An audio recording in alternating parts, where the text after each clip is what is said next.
Toujours la même entrée. Bonsoir à tous, bienvenue dans la vidéo où je vais vous présenter Day to Live. Bref, ces intros commencent à être de plus en plus longues et de plus en plus bizarres. Pour commencer, tout d'abord, Day to Live a pour genre comédie, de la romance, des esprits, parce que oui, on est bien obligé, il y a des esprits dans l'anime, du harem, de la science-fiction, de l'action, il y a beaucoup d'action, du drame, un peu d'etchi, mais très rare, un peu. L'œuvre a fait ses débuts en light novel en 2011, ça a fait 22 light novels et 10 light novels supplémentaires alternatives. Ça s'est terminé en 2020, malheureusement pour nos plus grands malheurs, évidemment. Du coup, Day to Live, il y a eu 3 saisons, hein, évidemment.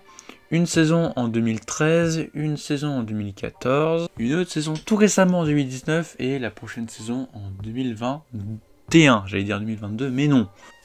Idout est licencié sur Wakanim. Bref, je vais vous parler du synopsis.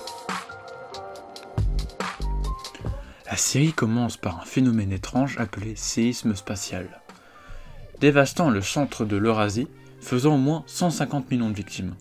Au cours des 30 prochaines années, de petits séismes spatiaux envahissent le monde de manière irrégulière. Le truc c'est de savoir pourquoi.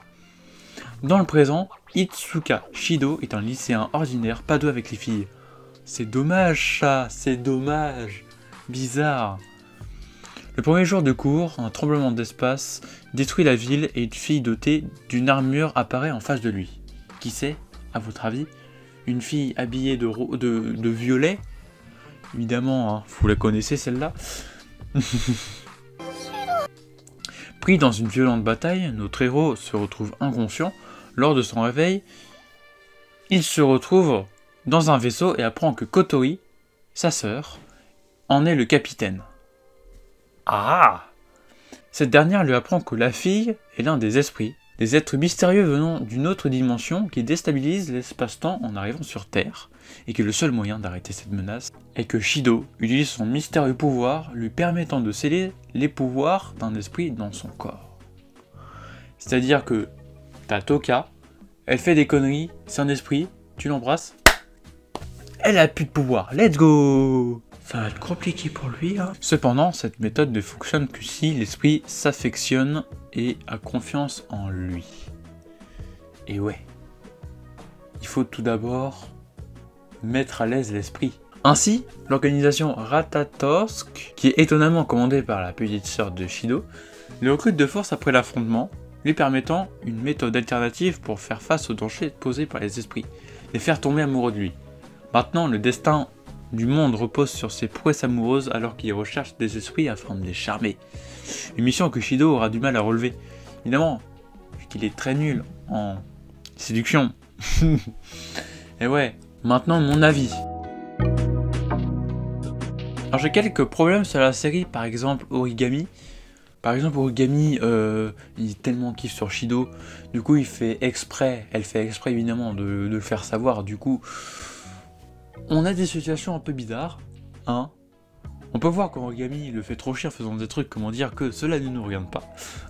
Comme disait mon script, sauf que je ne suis pas mon script en fait. J'ai écrit un script mais je le suis pas, c'est trop marrant. Du coup, Origami donne une grosse concurrence sur les esprits, parce que vous en doutez bien,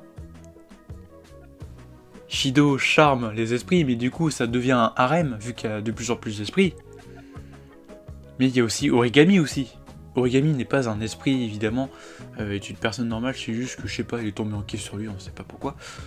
Enfin, si, mais je vous spoil pas, ok? Le problème étant que Origami est dans une organisation anti-esprit, et du coup, ça fait des combats entre le harem, du coup, enfin, le harem et... Enfin, ouais, les esprits et Origami. Ça donne des situations marrantes, des fois aussi. Mais du coup, Day to Live, c'est une bonne surprise que j'ai eue. Moi je m'attendais à rien, mais au final j'ai eu de bonnes surprises. Par exemple, c'est déjà j'ai passé du bon temps dans cet animé, mais aussi c'est aussi un animé chill. Alors, il y a beaucoup d'action, ok, d'accord, mais il y a certains moments où c'est chill, où tu vois, elle envoie Toka en date. Du coup, tu passes un bon moment avec eux en vrai. Enfin, des fois, c'est chill, mais boum, il y a une grosse intrigue qui arrive, tu dis what the fuck, je peux pas boire mon cocktail tranquille. Alors oui, il y a aussi une scène qui m'avait intrigué, alors pour pas vous spoil...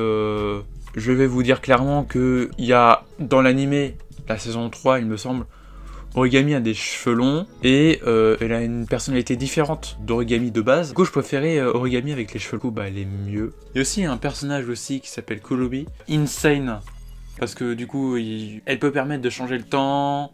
C'est un esprit tourné sur le temps en fait. C'est très important cet esprit, sinon il y aura beaucoup moins d'intrigues. Et aussi, mon personnage préféré dans Date Life, c'est Toka. Parce que oui, il suffit de peu d'affection pour qu'elle soit superbement heureuse. Elle adore la bouffe, ce qui est marrant.